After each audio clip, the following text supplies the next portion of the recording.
Let's bring in Hammer, though. James Ham with us. He's ready to talk Kings basketball. Hammer, what's up, man? Oh, not a whole lot. Just going around kicking beehives and like riling up Bay Area sports fans. What's going on? Like, tell us. I like to know. Like, what did you say that got them all uptight? Oh, I just, like, what is the old adage? Figures don't lie, liars figure. So I went on and I talked figures and like made the argument that the Kings have the best offense that we've ever seen because that's what the numbers say. And Mm. again, like I covered the Warriors for a long time in the playoffs, and their great teams were incredible, but none of them ever put up the numbers that the Kings put up this year. They're better teams without any question, but they didn't put up the offensive numbers that the Kings did. So, yeah.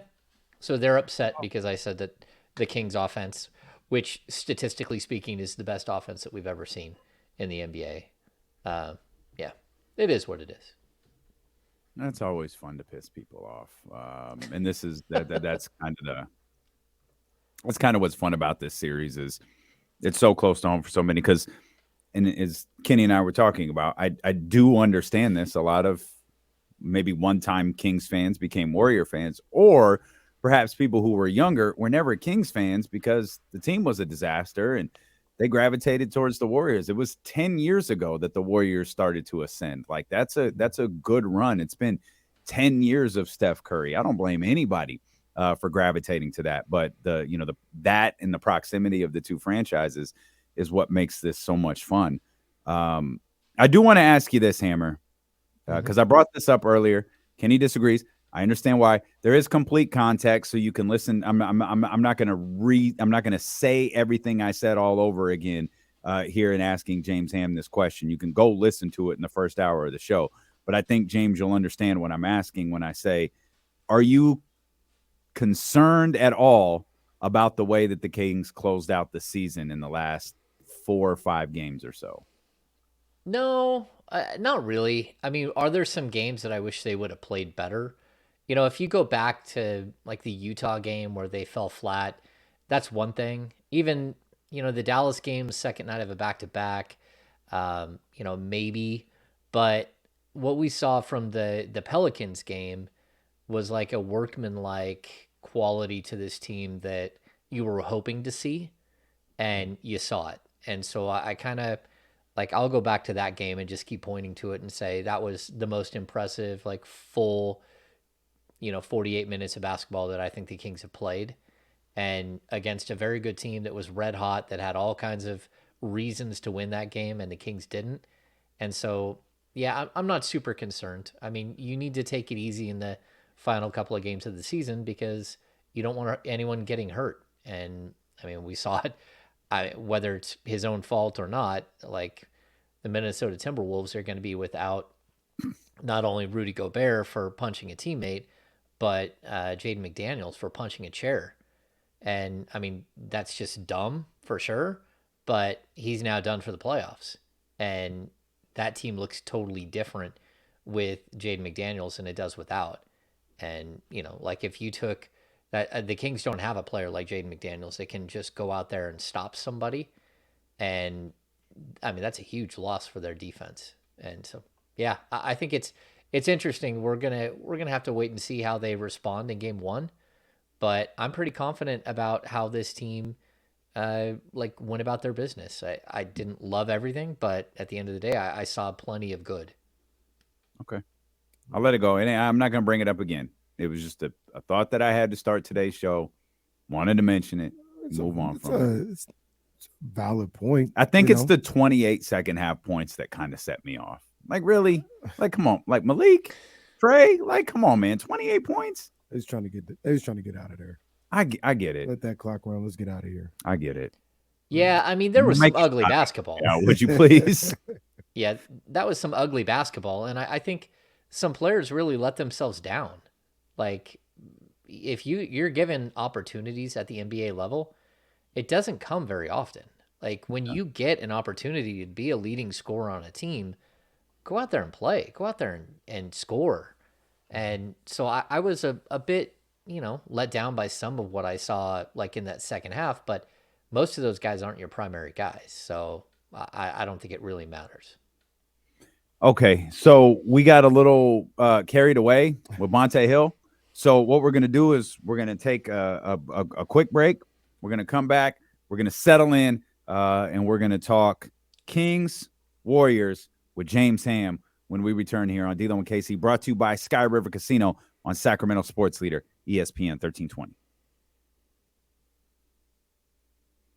Man, this is a terrific juice. This is just perfect. Just perfect. Is it the same kind? It's the same kind. It's just because they always taste different. Like that because is a tasty beverage. No, this batch is flawless. This is good. This batch is good. Did you have a good weekend, James? Yeah. I've been down with back problems again, so it's been a little dicey, but I'm sorry, man. yeah, it's fun coming to the end of the season and seeing a team that, is prepping for a playoff run as opposed to like shifting gears completely and looking forward to a week or two off. It's usually what I do after we get done with this season, is I take a week or two off and then get right back into it heavy for the draft and everything. But yeah. Rob W., what does King's practice schedule look like this week? Full practice or just light walkthroughs? No, Rob, they're going full tilt. They'll practice most likely Tuesday, Wednesday, Thursday, and then we'll have media every day. Yeah, Tony, that was a Pulp Fiction reference. Yeah, this will be you got to get ready, and you don't have games, so you got to get out there and play. And I'm not taking the Clippers over the Suns. You guys are crazy. Yeah, that's tough. That is tough. Oh. Yeah. I accidentally hit a button. That's all right. Touching things you're not supposed to again, James. There it is. Stop touching me.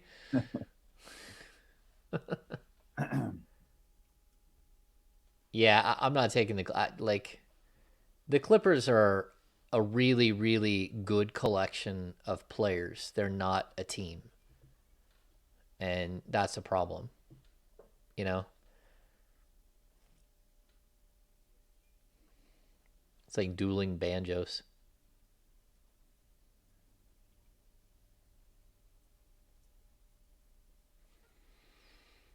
Brian, I think everyone would love if the Suns lost in the first round. But if you're a Kings fan, you shouldn't really worry about the Suns, because the only way you face the Suns is in the Western Conference Finals. And if you make it to the Western Conference Finals, you should be celebrating like nobody's business. And whoever's there is there. Could you imagine? It's just about the Warriors. This isn't a radio show conversation. This is just a streaming conversation. But could you imagine getting to the Western Conference Finals by beating the Golden State Warriors and the Los Angeles Lakers? Yeah, that would be fun. Is there a sweeter trip to the Western Conference Finals than that? You're probably right. I'll just be honest. I think it's going to go like outside of the Kings and Warriors, which I don't know who's going to win this series. I think it's going to be Denver will roll through. I think Memphis will roll through. I don't care if it's whoever it is, the Lakers or, like the Lakers haven't sewn up anything. Everyone acts like the Lakers are the 7, but they still got a lot of work to do to get to 7. Yeah, I think they're the 7. But you're right. You're 100% right. Yeah, they still got to win. They still got to win twice. Well, they got to win. If they win once, then they don't have to win twice. But if they lose that first game, then they're in a dogfight to stay in the. I know you hate that term. They're in a battle to get the number 8 seed. And again, Minnesota, defunct, crazy, guys punching people on the bench, and then on the way to the locker room, Minnesota Timberwolves team still came up and beat the Pelicans when the Pelicans had a lot on the line. Ant-Man was amazing. I was watching Ant-Man's face when that whole thing was happening was like, you've got to be kidding me. Most Even Carl Anthony Towns was like, you can't be serious. Yeah, they didn't want. I mean, I don't think they're going to have trouble retaining Anthony Edwards. I don't think he's going to want to be there for all this junk. He's a hooper and he wants to be there for the basketball, but they need to clear out a lot of junk there. It's not good. Yeah.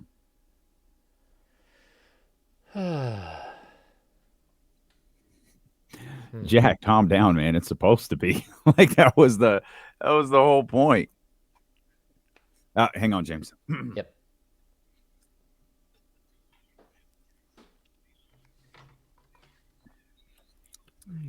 D'Lo and They know what KC. a work is? What's that? Do they know what a work is? Oh, they should listening to us. They should know what a work is. I thought we taught them. D'Lo and KC brought to you by Sky River Casino, where 32 Bruce Street is the place to catch all the action. You can watch all your favorite sports games on over 70 TV screens at Sky River Casino as our 1320 Kings insider and creator of the Kings Beat. James Ham is here with us as the countdown is on. It is playoff week, gearing up for the Sacramento Kings and the Golden State Warriors. X Factor. That's something I don't even think we've talked about. This show is really just kind of gone. Yeah, we've just been wild been talking. D'Lo and Casey Maine have been running wild for the past 3 hours. What's the biggest X factor in this series? Either team, but what's that ultimate thing that if it falls into place, it could sway things one way or the other? I think for Kings, it's pretty simple. Domantas Sabonis cannot get in foul trouble. If he gets in foul trouble, the whole thing can come undone pretty quickly. If he can avoid foul trouble and give you an honest 36 to 40 minutes every night, the Kings are going to be really tough. So that would be one X factor. I'd say the X factor, if we're going to look at the Warriors, it's probably going to be how do they deal with Sabonis? Can Looney defend him straight up? Because he's done a great job against Sabonis in the past. And that's not a great matchup for the Kings. I don't know why, but Looney is so strong and so tough that he's really played well. And so I think it really does, like a lot of things hinge around that matchup in the middle, because who do the Warriors have backing up Looney? Like if Looney gets in foul trouble, like Sabonis is just going to run through those guys. I know Draymond Green is there, but I mean, Sabonis is much bigger than Draymond Green, and sure, like he'll cause a little bit of trouble here and there, but like that's not a matchup you want if you're the Warriors. No, It'd be great if this was the moment the officials just got together and say, "Yeah, we're not taking his crap this series." Jeez. Yeah. Long shot, but it would be amazing. It would be excellent if they made that pact. Domas gonna kill the Warriors. Looney, Draymond, everybody included. Like he's going to eat. The biggest X factor for me, or one of them, is, and I was thinking about this for the Kings at least, is you have to win pretty much all the minutes Steph isn't on the floor. Steph isn't on the floor. You got to win all of those minutes, all of them. Mm-hmm. Like goes back to the game when we were there earlier this year, and the Warriors were up 11 or whatever. Steph goes to the bench. I was like, they have to make the move now if they're going to win. Mm-hmm. And they did. They got to like 4 or 5 or something like that. But that's there, and there's pressure to that to a certain degree. Like, all right, Steph, we have to make our move now. Not that you're going to lose all the minutes with Steph on there, but you can't when Steph has gone in say game 1, when Steph is off the floor, you're outscored by 10 or something like that. I don't think you have a shot at winning if you let that happen in these games. Kerr's also he's not going to do the most with Curry's minutes. He stayed pretty consistent even in the playoffs with keeping him on a certain rotation. So you're going to get those minutes with Steph out. You got to be able to win them. You bring that up, it makes me think the other X factor, it might realistically be De'Aaron Fox's defense on Steph. Like if he comes to play and he takes his game to the next level, like he takes on the responsibility of being the defensive guy that he can be, he's the one guy that can chase Steph and stay with him. Like Davion Mitchell, I have a lot of confidence in Davion's ability to defend Jordan Clarkson. I mean, not Jordan Clarkson, Jordan Jordan. Poole. Yeah, so like that's going to be, for me, that's going to be a fun matchup, and it could be like one or two games hinge on whether or not Poole gets hot, right? But I don't like Davion Mitchell against Steph because he's not a great off-ball defender as far as Davion. Like he gets lost in the shuffle. Chasing a guy isn't something he's built for. He likes to have the guy in front of him and play defense man to man. And so I think that there's some struggle there. So if Fox is going to play huge minutes, which I think he will, he's got to be excellent defensively. And like he's got to give it everything he's got every single possession and try to stop Steph from having one of those games where you have to change your entire defense to try to slow him, because that's when the Warriors just smoke you. Like when you have to shift and like take two guys, three guys, and start throwing them at Steph to slow him down, that's when Clay busts you for 30 points and you start getting pick and roll action and all the things that the Kings have had struggles with before. If they're ever all on the floor at the same time, I would, and like Fox is out, I would really look at, even if Fox is on, to be honest with you, I would look at Davion on Jordan Poole, and I'd put Kessler Edwards on Steph Curry for some time. That's a guy that you're not really looking to do a whole lot offensively. He can commit all his energy to defense, kind of what the Warriors feel probably with Gary Payton II. You could use Kessler Edwards in that role. Just go defend. Anything you give us offensively is an extra, but we want you to chase Steph Curry around and just try to bother him as much as possible. Yeah, I think the Kings are gonna have all kinds of different things that they throw at Steph. I mean, that's what we're gonna. Mike Brown is a defensive genius. He has been for years. The fact that the Kings weren't good defensively this year, I mean, it's a mystery to everybody how they weren't able to pick up concepts and how they got worse as the season went on.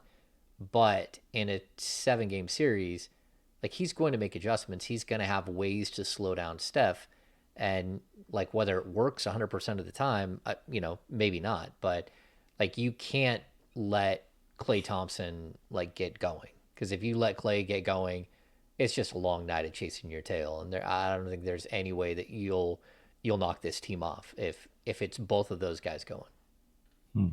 And that, but you bring his name up. That brings me to the guy who I was thinking could be an X factor in all of this, and that's Mike Brown. And we know that there's, we saw, for those who are old enough to remember, Ime Udoka as the Celtics head coach. Like he worked really hard to take Draymond Green out of the game, and just he like Draymond Green was useless for 4.5 games, 5 games last year in the NBA Finals.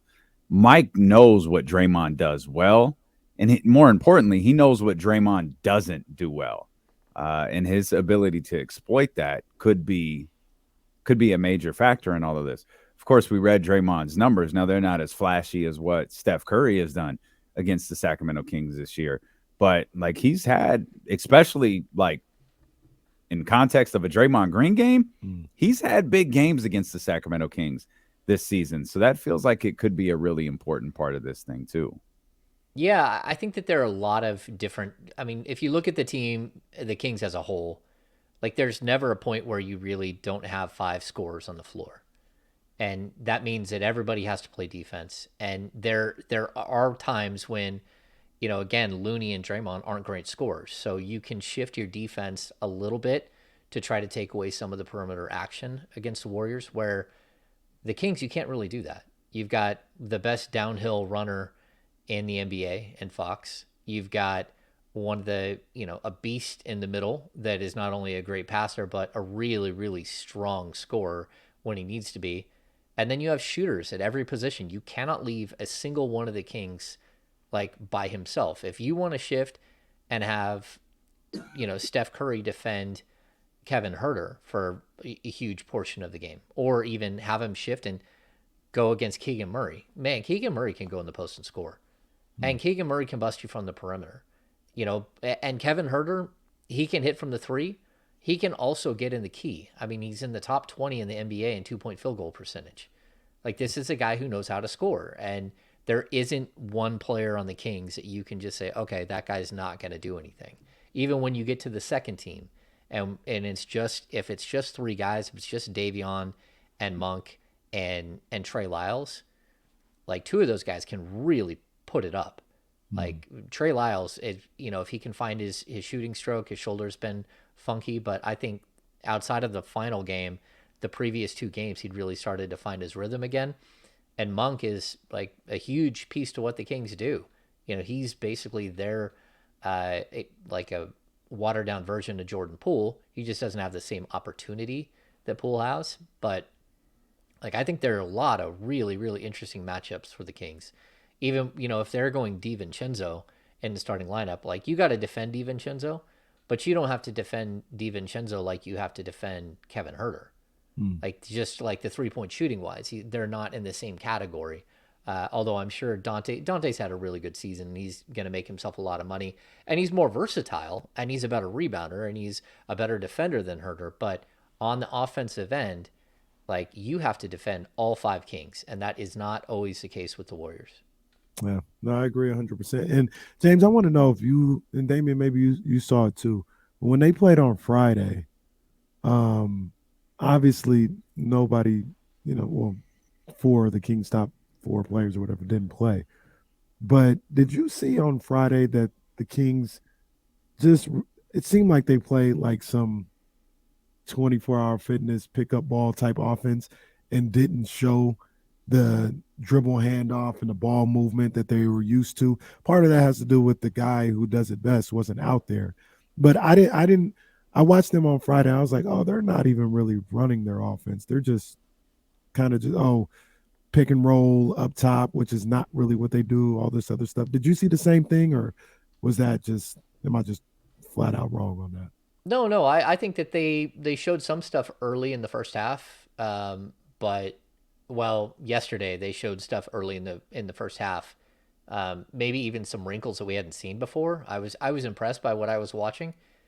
I think against the Warriors, it always comes down to whether you have Sabonis on the floor or not, whether you can do everything that you want to do. They're, Alex Len or Chimezie Metu or Rashawn Holmes or whoever it is you put the center position, they can do a little of the stuff, a little bit of the stuff that Sabonis does, but it always comes down to the basically that when Sabonis is on the court, they invert the pick and roll. They use the DHO, the dribble handoff, right?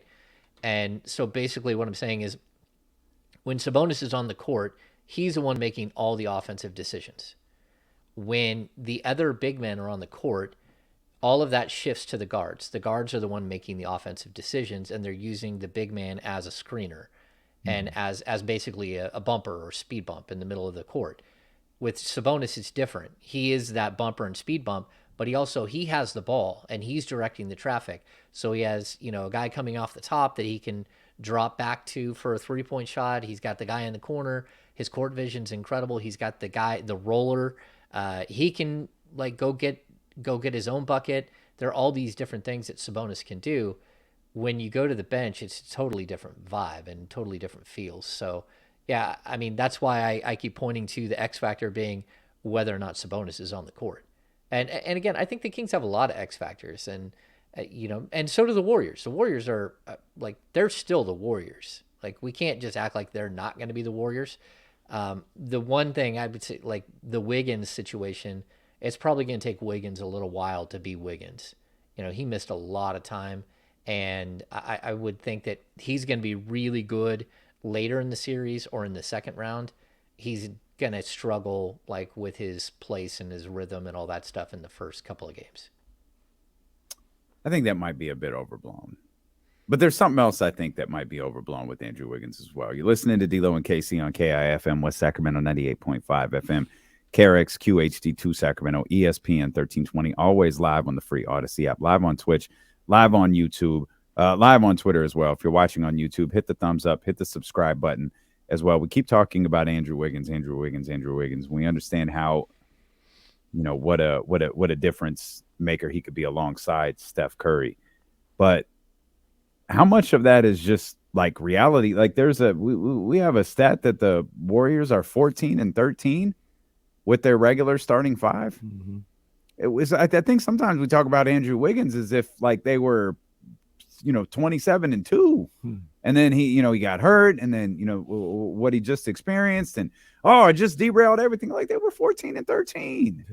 And I think the Kings saw their regular starting five in all, I'm excluding Friday, in all 3 games to start the early part of the season. Yep. Yeah, like Wiggins is a good player, but like he didn't look right like all the time this season. Like he's got stuff going on off the court that's been a distraction, and he's a good player, but I think we've like because he plays for the Warriors, he keeps getting more and more and more credit. Like, look, I think that this Warriors team, very specifically, they miss a lot of their pieces from last season. They do. Like Otto Porter was really good for them for stretches. They just got Gary Payton the second back, but he does not look like the same player yet at all.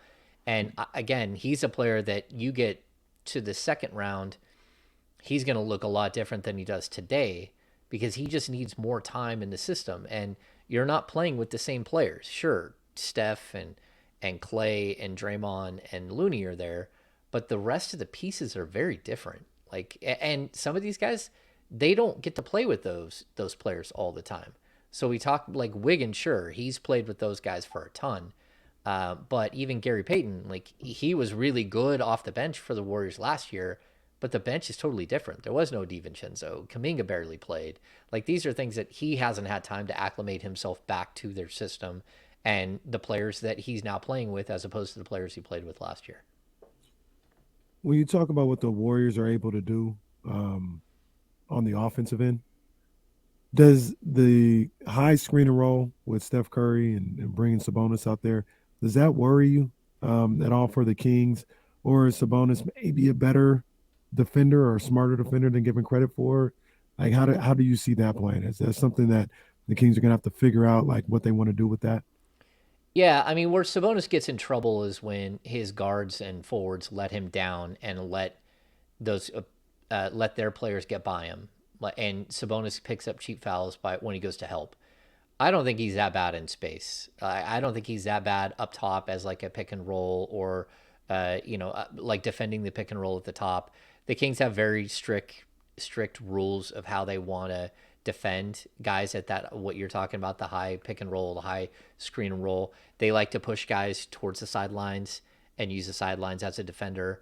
And so look, that's typically not where Sabonis gets in foul trouble. He gets in foul trouble with this stupid hand in the backs, and he gets him on rebounds specifically, which is going to be a problem because you're going to watch Draymond Green act like somebody, like shot him in the back, and he's going to fall down and try to get foul calls on Sabonis all the time.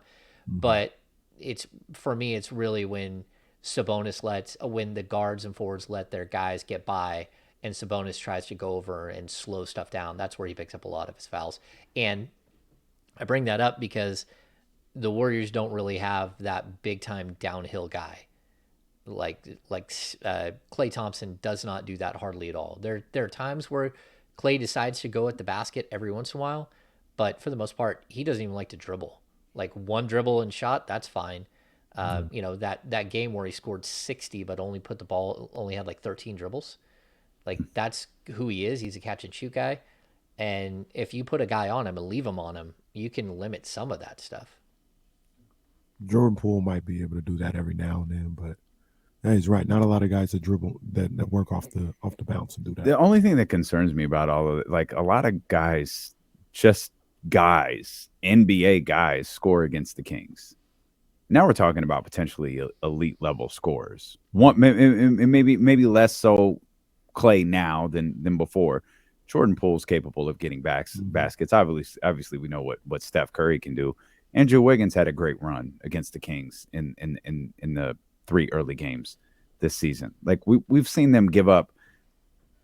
We saw what happened against San Antonio, a week or so ago. Like they've given up points to lesser talent than Golden State, and that's what kind of like leaves me like, okay, we talk about everything changing in the playoffs. Well, all of a sudden the Kings are going to be able to do things defensively that they haven't done in the playoffs. Or that they haven't done all year. They're going to be able to do them now in the playoffs. I don't think that's necessarily the case. I think it goes back to what Kenny's been saying for months. Kings are going to have to score. That's what it boils down to. And you're probably going to need a key stop because the other team, if you're scoring, the other team is likely scoring too. And this is a team that can keep up for a clip, but you're going to have to get that key defensive stop. Yeah, I totally agree with you. And I will tell you this too. The Warriors are okay defensively. Last year, they were number 2 in the league in defensive rating. It's a different team. It's a totally different team. What's their stat? They're really good defensively at home, but not on the road. Yeah. And the Kings are really good defensively on the road, but not at home. Yeah, yeah, yeah. I totally understand what you're saying, but I don't think that early in the playoffs they're going to be like markedly better because Wiggins is back, or because Gary Payton II is back. Like, this group has not played together. Like, they are getting together late, and their stars are going to be great on the offensive end, but on the defensive end, that's where I think the Warriors need as much time as possible to get ready for second, third, finals run, if that's who they are and what they're going to do. Like, the Kings are who they are right now, but they've shown that they can be better for stretches. It's whether or not you figure it out. And, we talk about X factors. One of the biggest X factors for the Kings in the Warriors series this year is Chimezie Metu. And does Chimezie Metu even play? We don't even know if that's going to be the case. But Chimezie Metu, like, he was part of the big comeback at Golden State. He was part of a good game here in Sacramento. He ran like a plus 15 in one game, a plus 13 in another game, where he was just really impactful, and his ability to switch and do all that stuff really worked. So that comeback was where Chimezie earned minutes, right? Because he wasn't playing before that. Mm-hmm. Yeah, and it was because he went in and the whole entire game shifted. And then, like, they were down by a ton and it looked like a blowout, and the Warriors let off the gas a little bit, and here comes the Kings, and it was kind of like, okay, it's a fun story, but you never really thought the Kings were going to win that game. Now, like, at this point, like, this is two really high quality offensive teams. And whether or not the Kings can get the stops they need or not, that's what it's going to come down to. But I also know that, like, what we saw in the two games this last week, where the Pelicans game and the Dallas game, I saw Mike Brown turn up the tempo. And if that's what we start to see, where this team's offense is put on nitro, like, this could be even crazier, because this team they're like number 11 in the league in pace on the season, with the highest offensive rating anyone has ever seen. If you can get this offense and make it go faster, that's going to be really tough for an aging Warriors team, which has a couple of main defensive pieces who haven't been there for a while. Man, let's just call it what it is. I mean, what they've shown, at least right now, is the Warriors they're kind of a lazy defensive team. When you talk about pace, like getting back and things of that nature, they kind of jog back. They don't usually get back and defend well in transition. So that could be something that will be part of the game plan for Mike Brown. Push constantly. I think it will be part of the game plan. Let's run. We're the most conditioned team in the league this year. We've been building for this moment right here. Let's see if those other guys have too. If they have and they can keep up, you tip your hat to them. But they, like you said, they played a lot of basketball. They're older guys. Let's push at every opportunity in transition, off of defensive rebounds and steals and turnovers and out of made baskets. Let's get up the court. Yeah, and I think what you like, I've talked Kings and Warriors series all day on different radio stations around the country. But I think one of the biggest things that we're missing is that while the Warriors have all these great shooters and, like 3 elite scoring guards, 2 of which are the best shooters in the history of the game, right? Like, I have no problems in saying that Steph Curry and Klay Thompson are the greatest shooters the game has ever seen. But they don't have the length and athleticism that a Minnesota has, that a Clippers team has, that the Suns or the Timberwolves, like all these teams, they have length. Well, and that's what seems to have bothered the Kings this year. The Warriors don't have that. Like they have Kaminga, who's kind of all over the place, you know. But like you don't fear Kaminga in this, and Wiggins has a little bit of length. Gary Payton has some length, but like the rest of this group, it's not that crazy. So my point is that when you turn up the juice and you start pushing the tempo, this isn't a team that goes out and gets a bunch of turnovers on you. They're not someone who bothers you with their length in the passing lanes and all that stuff. And we talk about how the Kings can get out and run. Don't forget, like this Warriors team, they'll get a bunch of fast break points, and you'll be sitting there like, how is a bunch of 30-something-year-old guys getting fast break points? And it's because they're smarter basketball players than anyone.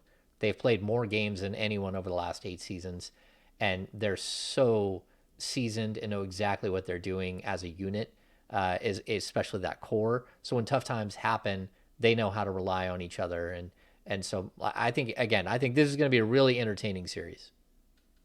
Bunch of 30-year-olds run fast break points. I love that line. Watching the old guys at 24-hour fitness. Yeah.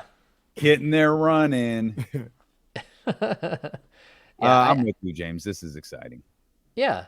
Like, and it should be a healthy discourse, and it should be fun. We should be having fun talking about, like, who's going to, like, step up to the plate. Who's going to be, like, what you guys call the X factor. But really, like, not even the X factor. Who's going to come in and look like themselves?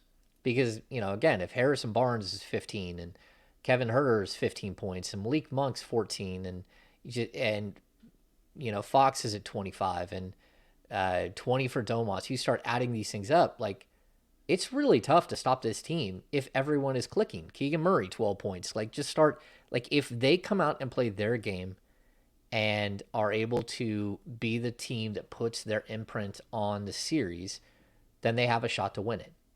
If they're overwhelmed by the moment, if they allow a team that is great and who has championships to dictate what's happening on the court, the Warriors will win the series. I think it's that simple. Do you think experience is at all a part of the conversation? Yeah, I did the numbers yesterday. The Warriors have 817 playoff games played. The Kings' current roster has 185. If you take out if you take out Dellavedova's 52 games, the Kings have 133 combined playoff games to 817. Now, let me take it to the next level. Steph Curry by himself has 134, one more game than the entire Kings roster. Klay Thompson, Draymond Green have 145, 12 more games than the entire Kings roster. And Andre Iguodala has 177. Now, it's even worse than that. If you look at, like, Trey Lyles, the combination of Trey Lyles, Kessler Edwards, and there's one other player. Delly? What's that? Delly? No. There's 3 players who have barely played in the playoffs. Oh. In their past. Oh, and it's not even PJ. PJ Dozier has 12 games of playoff experience. But there's like these 3 players that the Kings have on their roster that combined for like 10 playoff games and a combined 36 minutes in those 10 playoff games. So what I'm telling you is that even the 133 number, it's not even legit. It's not. So yeah, I mean, this team really has a lack of experience, and that can either be a good thing or it can be a bad thing. Like, again, if you don't know what you don't know, you just go out there and play and you act like nothing's different, then you can have success. But everything is slowed down. Everything is magnified. I mean, the Kings get their first game is on ABC. They are the primetime game on Saturday night. Like, what in the world? It's really fun to see. But at the same time, just think of the pressure that is going to be there. And some people say, oh, well, the Warriors are the one that have pressure, and like they're expected to do something. It's like, does anyone expect the Warriors still to be the Warriors? Because I don't think they do. And if they everybody does. I haven't met one person yet that thinks we haven't talked about the odds yet. The Vegas has the Warriors beating the crap out of Sacramento. What do they have them like winning championship though? Like up there, like top 5. Are they And top from five? I wouldn't have them top five. I mean, I wouldn't have them. I mean, I'd have them fourth probably in the West. I think part of it, but I think part of it is the West. Like you could pick any team in the West that could conceivably come out of the conference and instantly they're title contenders. It's like the conversation we were having on Sports Sunday last night on CBS, where Sarah asked, like, are the Lakers championship contenders? It's like, well, if you get out of the Western Conference, then I guess technically you are. And for me, any team can come out of the West, be it the Golden State Warriors, the Sacramento Kings, or the Los Angeles Lakers. There's very few. Minnesota, I'd be surprised by. New Orleans, I'd be surprised by. Oklahoma City, I'd be surprised by. Outside of that, not really. Yeah, I mean, I understand that most people are going to put their money on the Warriors. To me, again, like we talk about like who's the best matchup, who's the worst matchup, all that stuff. It was always about like two things, either experience or length and athleticism. So the Kings were going to have to face either a really experienced Warriors, Clippers, Lakers team, or they were going to have to face a really, really long Minnesota, New Orleans, whatever, like all those teams. And a couple of these teams have the length and the athleticism and the experience, and that would be a problem for the Kings for sure. Specifically, like if the Clippers were at full strength. But I think everyone is just overlooking the fact that the Kings are really, really good offensively, like great offensively. And so while all of these teams are a tough matchup for the Kings, like a bunch of these teams are also, the Kings are a bad matchup for them. If you're talking about a team who's outside of like the top five in defensive rating or top eight in defensive rating, the Kings can run anyone off the court. I mean, look what the high powered with all of their guys, Los Angeles Clippers, they lost in double overtime, but they couldn't eventually keep up with the Kings, 176, 175. Like that just shows you like there is something to this team and what they're doing. And I'll also point out the Kings are always better in the second and the third and the fourth matchup against a team. And that shows you that they make adjustments. It shows you that they're growing, that they're learning, that Mike Brown has them, like the scout is good, that they are really taking things in and being able to progress as a unit. And so I want to see what they look like in a 7-game series. I hope this thing lasts as long as possible, because I think this experience, whether it's win or loss, I almost say it doesn't matter. Like I would like to see this team get to the second or the third round, but this experience in itself, I just want it to last as long as possible so we don't keep talking about their lack of experience. And so that it would be really nice for 8 or 10 guys on this roster to get 7 games playoff experience. And because that's right there, if you got 10 guys getting 7 games playoff experience, that's 70 games total that this team didn't have before. And that's big. Yeah. Yeah. How much, where do you think the experience plays a role? Because I think it does play a little bit of a role, but I also think at some point it just becomes basketball. You get used to the elements, you get used to the lights and all this other stuff. And it happens fairly quickly, right? Like I think it happens somewhere in the middle of the first game where you get used to everything that's going on.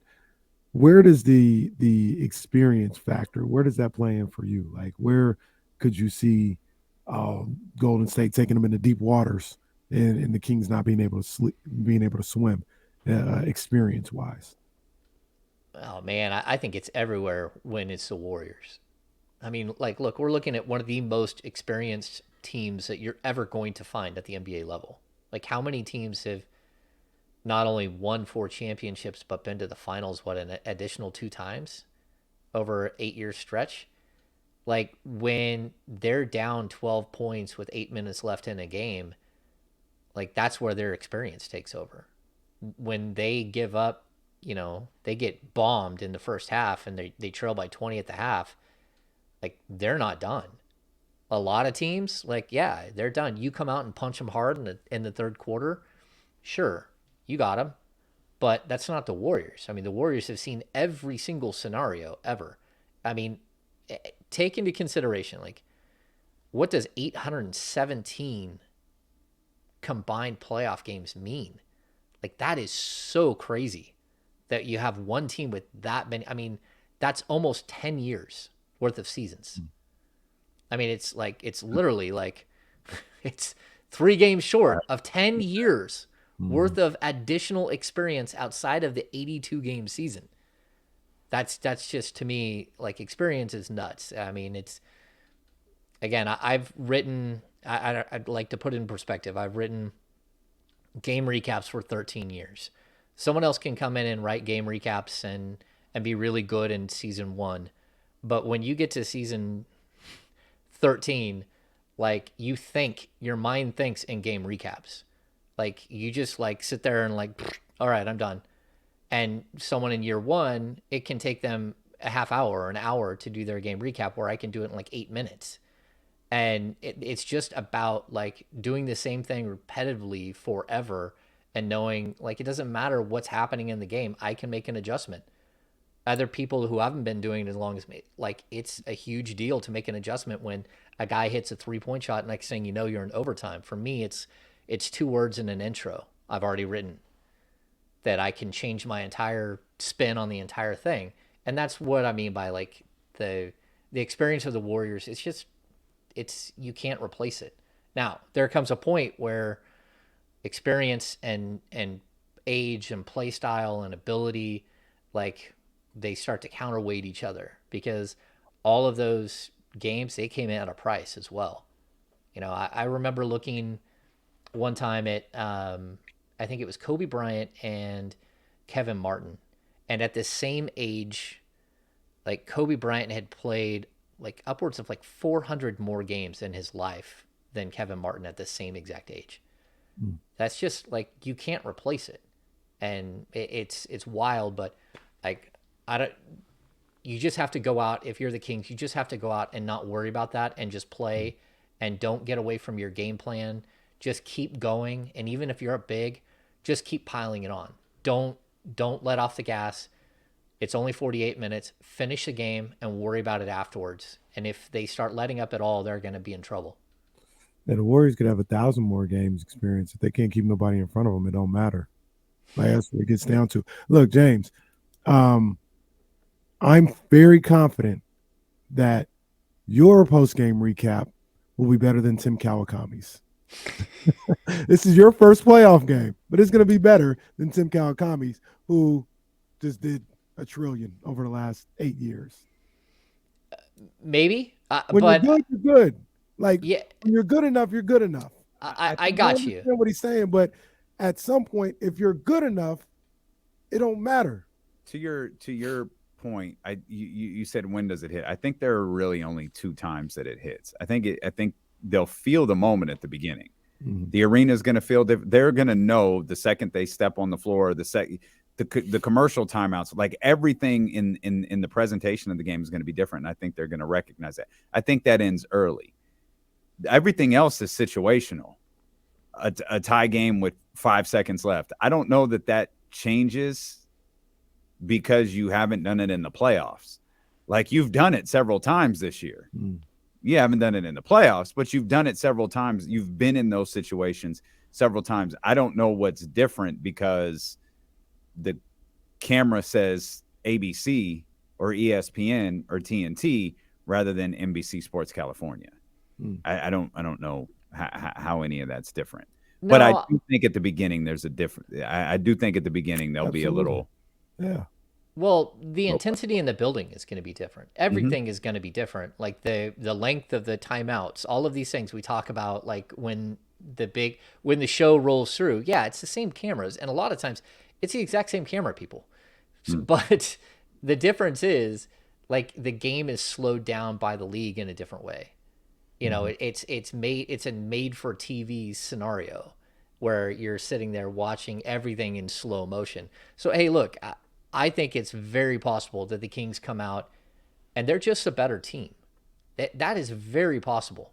But I also know that it's possible that the Warriors have been sandbagging half the season, and that when it's game time and it's playoff time, that they go back to every other scenario that they've ever been in.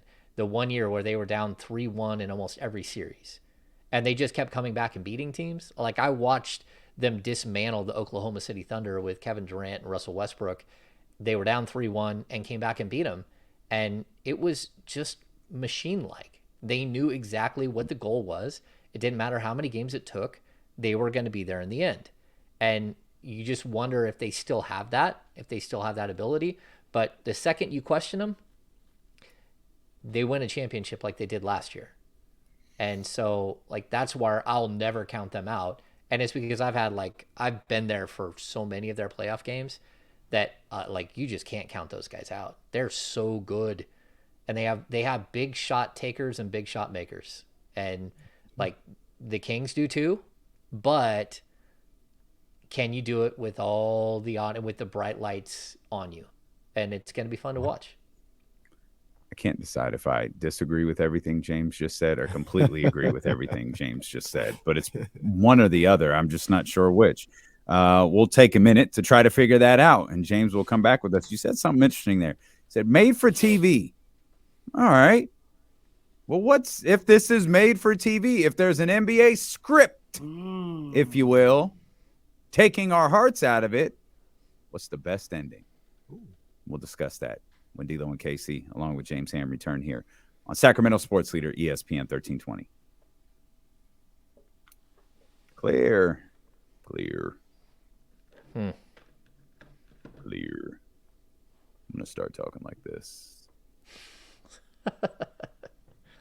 Yeah, like coaching for years, like when you have a kid who's been in like a competitive program, and a competitive program is 2 hours of practice, like 2 or 3 days a week.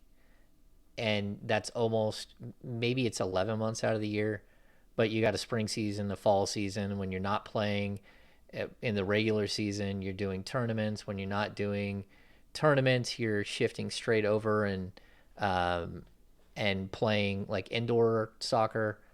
And so you get to like 13 years old, 14 years old, and some of these kids have already played 400 games, right? And then you have some kid whose parents like, oh man, let's go out for the comp team. And they show up and they've been a rec kid who's played 10 games a year and only had practice for 3 weeks before the season started. And they're literally thousands of hours behind all the other kids. And sure, they can be good and they can show flashes and all that stuff, but it's a consistency. It's being able to do it every single game and every single, and getting integrated in. Like, it just is so tough. And that's where the Kings, again, we talk about, like, if they can get to a 7-game series and 10 players play in 7 games, that's 70 games playoff experience. That is more than half of what they have combined right now. And that's just one series. They get to a second round, they play 14 playoff games and 10 players play. That's 140 playoff games. That's more than they have combined right now. So, I mean, it's a lot. There's a lot of difference between like these two types of, where the teams are. It's a factor. Oh no, it's a factor. It may not be the only factor. I mean, it may not be the most important factor. So how many times did Memphis lose in the first round? Remember Zebo and all that Paul Gasol? Oh, yeah. They lost like 4 times in the first round. They got there. They got playoff experience. Didn't matter because they wasn't good enough. Did T-Mac ever get out of the first round? No. No, I mean Antonio. Maybe. Oh, he was on one of the finals teams? Maybe. No. I don't even know if it's the finals team. I think he was on a team that. Well, if he's on San Antonio, it was a playoff team because they made the playoffs every year from. They only missed the playoffs. With the team, but I don't think he played. Yeah. I'm gonna look right now. Playoffs. Steven Brown. Sometimes that kid is just too nice. Sometimes he's just too nice, man. The kid who he didn't get sponsored to go on the AU teams, man, but he come out there and he just lights you up. Yeah. Light it up. He did go to the finals, the 2013 finals with San Antonio. But he played. Yeah, he didn't play, right? Yeah, in the die on it. entire 5, 10, 17, a total of 31 minutes in the entire playoff run. Yeah. Yeah, it's wild. Mm. Man, Donnie makes us so many videos. I can't keep track of which ones I posted and which ones I haven't. What everyone's expecting from the Warriors, like in this playoff series, have we seen that at all from them this season though?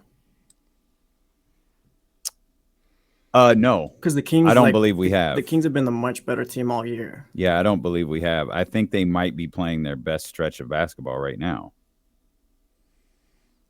Yeah, I think that's I think it's just completely fair to point out. A lot of hope right now for the Warriors. I think Six Letter is now walking the streets of Sacramento with one kidney. He just got his Well, I was able to get Game 5 tickets for my son. He has to pay for them, and it was outrageous. Like we're coming back, Hammer. All right.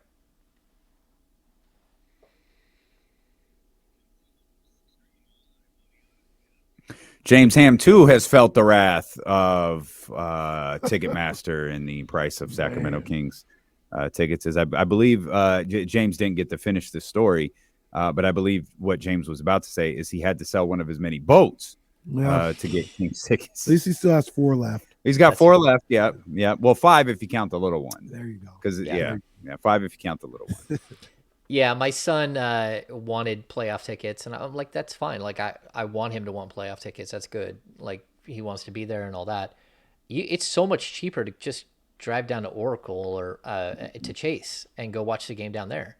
But we got pre-sale on Saturday, and it still cost. They're like row F upstairs or E upstairs. They're not that far up, but it was almost $700 for 2 tickets, and that was from Ticketmaster and the Kings, not from a secondary market. Like those tickets are pricey. Do you think, just your educated guess, just your opinion, that is the Warriors being part of this first round series or the Kings being in the playoffs? That price from Ticketmaster, or just the regular price, not the resale value. It's high.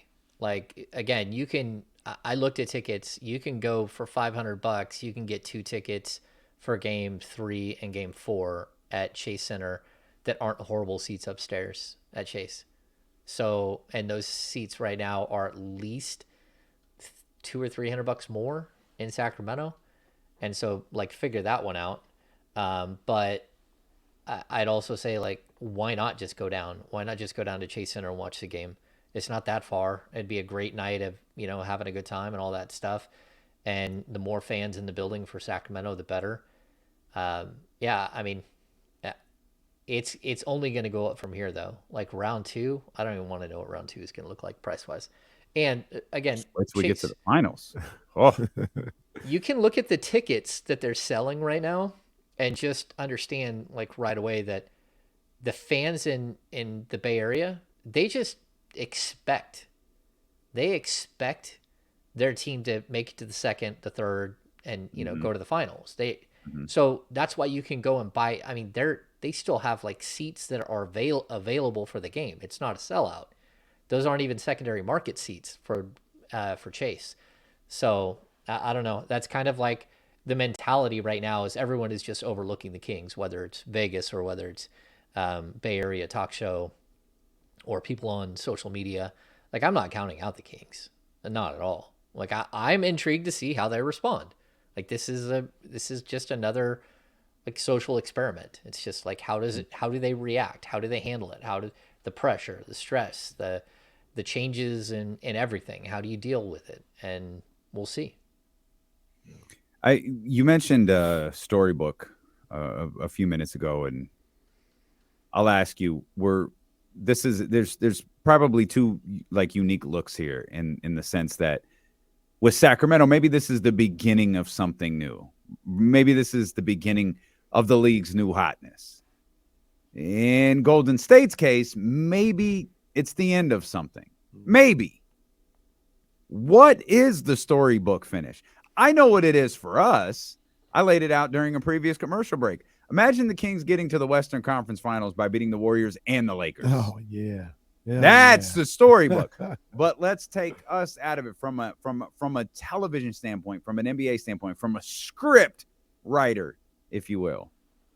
Is the ascension of Sacramento a better story than the decline of the Golden State Warriors? Like everything, for those who watched Succession last night, everything has a shocking episode here and then. Maybe this is the shocking episode for the NBA. I mean, I think the narrative wherever is going to be from wherever you want it written. So like a national narrative is going to be, the one last hurrah of the Warriors. That was last year.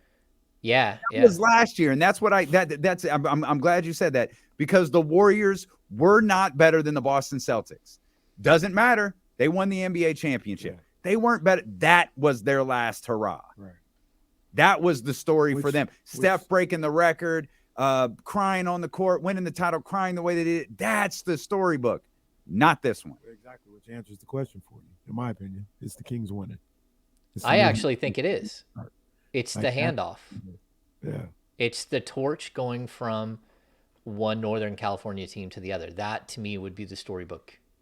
I mean, specifically for the Kings, but I think it also like the underdog who's been the underdog all season long, even though that they've beat so many teams and so many different types of teams, but that underdog, like getting past the grizzled vet, to get to the second round. I think that would be, and again, if you could somehow end the Warriors run and then again send LeBron James packing for another season. I mean, LeBron's that's really disrespectful to the Memphis Grizzlies, because LeBron, if they are the Denver Nuggets, either one, like LeBron's got a long way to go. It keeps getting better. It keeps getting better. You eliminate the Warriors, you eliminate the Lakers, and then you beat Mike Malone. I'm like that Vince McMahon gif right now. Oh, Lord have mercy. And then you literally right there used a Dave Yeager line. He used to say, "Oh, mercy," or "Lord have mercy" all the time. If you could beat Philadelphia with Dave Yeager on this sidelines and the finals, there it is. You're like, what a year! Oh, what a year! The NBA would be rigged if that happened. Yeah, thanks. If the Kings beat the Warriors, Lakers, Mike Malone, and Dave Yeager with the Philadelphia 76ers, the league is rigged. I just don't, I don't know what to expect at all, and for that matter, I don't even want to try to figure it out. I just kind of want to experience it, and that's what I hope that fans do. Whether it's a 4-game sweep or it's just whether it's like them making it all the way to the Western Conference Final, whatever it is. I just want fans to just enjoy the ride, embrace the ride. Sell your car so you can buy a ticket to get to a game, or just go stand out front, go to the arena during road games and enjoy that. Just do all of that. Yeah, cool. We'd love to tell you where we're going to be for the playoffs, but we don't know because we don't know when the games are yet. So we'll tell you as soon as we can. You'll have about a week notice. I think it's Saturday and Tuesday. And then can't tell the businesses we think. We have to tell them, well, here are the dates. Yeah. But they're sure taking their time and sharing them with us. And even then, I mean, because we are the home team, we've got time. So Game 3 won't be until Thursday or Friday. So we'll hopefully be able to tell you this Thursday or Friday. Yeah. Hopefully. No, ain't no sweep either, Jay. We can't have that. As crazy as I've talked, they better not get swept. Yeah, so that I know that Matt George brought that conversation back to Twitter last night that we had a few weeks ago about disappointment, and it's is there anything the Kings can do to disappoint you? And I think we need to wrap our heads around disappointment in the moment and disappointment in the season. Those aren't the same things. You could be disappointed. Whether the Kings lose to the Warriors or to the Lakers or in the Western Conference Finals or the NBA Finals. At some point, if the Kings lose, we're going to be disappointed. Disappointed in the moment, though. That doesn't have to translate to disappointment in the season. Clearly, the season is a success. We've said this earlier, James. We hope that the Kings making a run in the playoffs would establish them with some legitimacy headed into next year. And I think I realized today, Kings could win the NBA Finals, and they'd say the Kings won the weakest NBA championship in history, and they wouldn't be thought of any differently until they were good through 40 games next year. So, there's nothing that can ruin the season that's about to happen. There's nothing, but we will be disappointed in the moment, and that's perfectly okay. Like, you want your team to win every game. It's okay to be disappointed if they don't. Only one fan base is happy. Only one team is happy at the end of the year. Yeah. I totally am on board with that. And I'll tell you too, like, the Kings have shown that they can beat anyone except for their 3 teams, 3 or 4. They haven't beat, no, it was 4. They haven't beat the Hawks this year, which is just a fluke. They haven't beat Boston. They haven't beat the Bucks, and they haven't beat 76ers. Outside of that, the Kings have beat every other team in the league. And I don't care if someone missed a game or was sitting or was injured. They went 3-1 against the Clippers. They went 3-1 against the Lakers. They split with Memphis. They beat the Nuggets. They beat all of these teams. Like, this team can beat anyone. And that's what makes it interesting. Until you get to the finals, and if you're playing one of the Celtics, the Bucks, or the Sixers in the NBA Finals, I don't have the Kings winning a single game. Outside of that, I think they can win any series. They can beat any team in the Western Conference in a series. They can also lose to almost any one of them as well. And it just depends on who shows up in one night. And it's very different. It's not like where you just expect in past years the Warriors to mow through teams, like when they were in their heyday, right? And even when they let off the gas and went down 3-1, you never felt like they were going to lose. You just felt like they were just, taking it easy, and then boom, they'd hit somebody. So I like, that's why I want people just to enjoy this. And like, again, I don't think it even really mattered who they're facing in the first round. They're about as interesting a matchup for other teams as, the length or experience or whatever you want to say about other teams. I think the Kings are a very tough matchup. That's why they have one of the greatest offenses we've ever seen. Hey, James, I've been meaning to ask you, how much do you think that the Mike Brown factor of him being familiar with Golden State and knowing how they like to do things, how much do you think that plays a role in this series? I think it means a lot. And I think it means a lot that Luke Laux was there for years, and that Leandro Barbosa was there. Like, these guys are going to spend this entire week working on the finer nuances of the game. They're going to show them everything that the Warriors are going to do, and how they're going to do it, and where the weaknesses are. They're going to be able to point to all of it because those guys were there. They know the system. They know the players.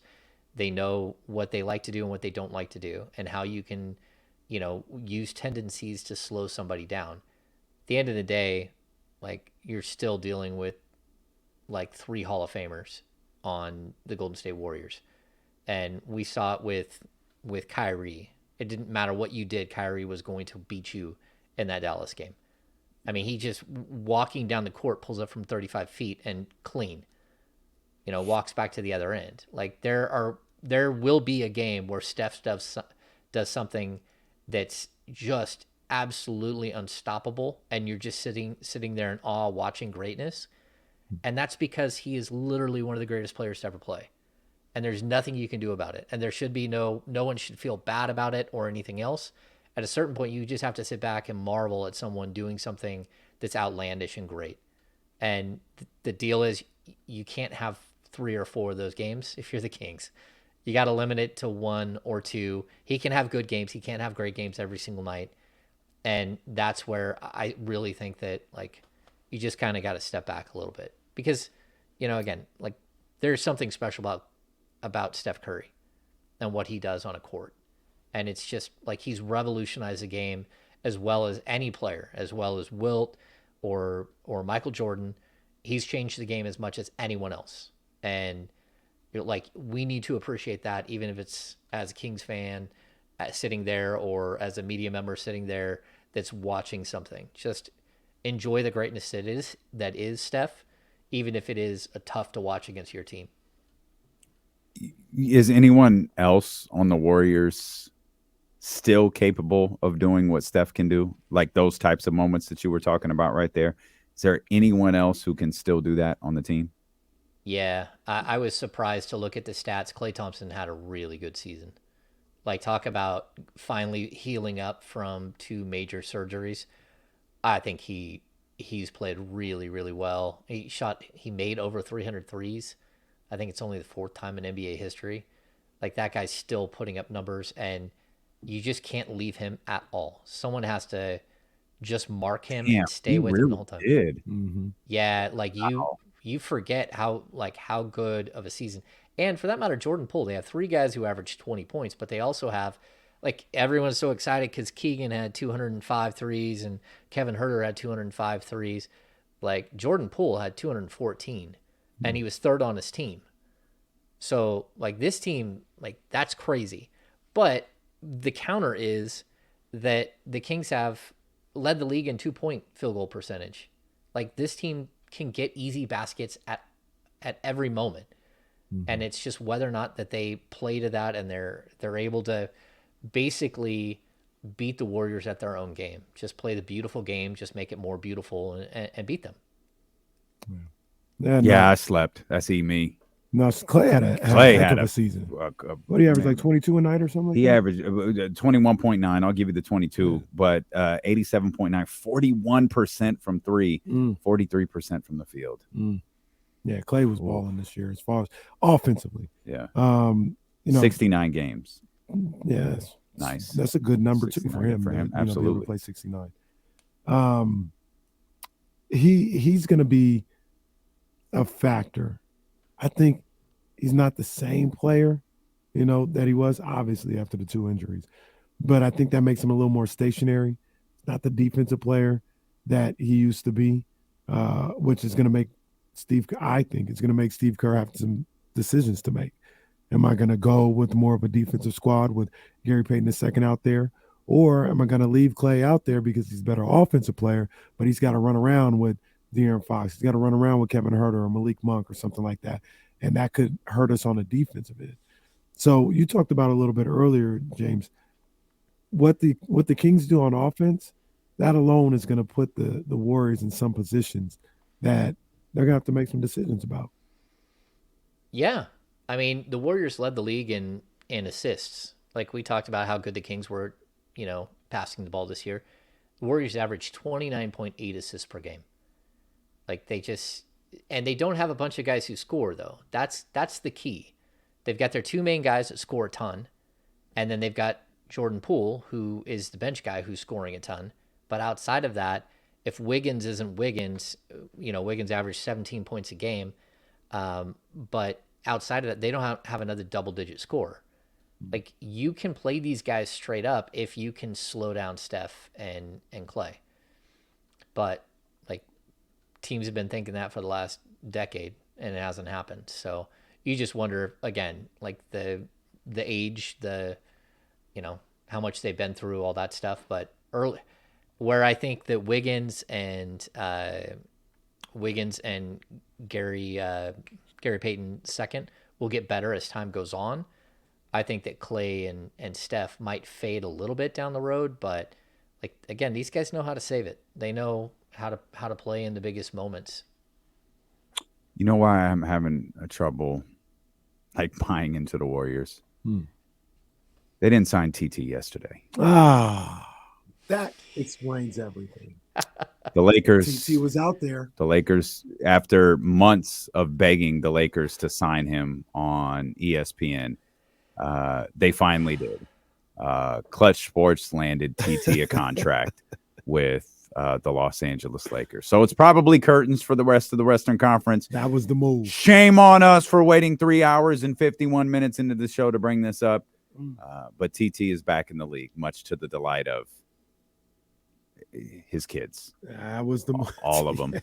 All of them. All of them. Him and what's Nick Cannon. Yeah. All the kids, all the babies. Yeah, and like someone else brings up in the chatty house, DiVincenzo. I think DiVincenzo is going to be a nice X factor.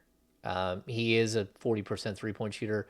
He's also an outstanding rebounder and a really good steal guy. I don't know if he's a lockdown man-on defender as much as he is just a really good overall defender. And then someone said earlier he didn't want to be here, all that stuff. Like, look, there's a lot of people to blame for what happened with DiVincenzo here in Sacramento. Like, I was in the middle of all that mess, and there was a lot that went on that should not have gone on. But at the end of the day, DiVincenzo didn't want to be here because the Kings didn't want to give him an opportunity to start, and they started Justin Holiday over him. And they couldn't figure out why that was. And so at the end, he didn't want to be here because he didn't feel like the Kings really wanted to be here, him to be here, or they wanted to downgrade his value on the open market. And so, yeah, it was a mess. One of the messier situations I've been around with the Kings. But like DiVincenzo will probably have a nice sized chip on his shoulder coming into Sacramento. And that's where Harrison Barnes comes into play, because Harrison Barnes has to have a chip on his shoulder too. It's finals redemption for Harrison Barnes. Yeah, Harrison, he's been keeping receipts. Harrison been keeping receipts. Harrison gonna, this be the first time in his career he gonna start talking. He gonna talk to Draymond Green. I want him to talk to Draymond Green on every possession. Like Russell Westbrook was talking to Dylan Brooks the other day. He trash. If Harrison does that, well, I'm standing at the Golden One Center. I am standing and applauding if Harrison becomes the talker. Hammer, what did you think of Dylan Brooks's look yesterday in the season finale? Oh, I missed it. Oh, you missed it. Wow. Yeah. Okay. Ooh. We'll tag you in it so you can see it. That was pretty. If I had that type of hair, I'd do that every now. You do a perm? Every now. One time. Interesting. I mean, I thought Eddie hit it perfectly. Oh, he did have the Vampire in Brooklyn, 1995. Like, although Vampire in Brooklyn was more slick back. It was slick back, with yeah. The wavy falling down the. Yeah. He had his own thing going. Still, but the mustache is still strong. Vampire in Brooklyn. Either that or Eddie Murphy, right? Yeah, that's it. Yeah. Eddie Murphy, Angela Bassett. Okay. In a very forgettable movie, but still Eddie. I've seen half of it like once or something. I saw that movie in the theater, bro. Ooh. That's how much I loved Eddie Murphy. Dedication. That's how much I loved Angela Bassett. Patience. I'm gonna go see Vampire in Brooklyn in the movie theater. We've got a whole week to preview this series, and we are gonna have so much fun. Butcher Boy, he said the Sacramento Kings are adorable. He's going to join us here tomorrow, as is Jason Jones. We've got a lot scheduled for you this week. Make sure you're following the Kings Beat. Make sure you're following James Ham.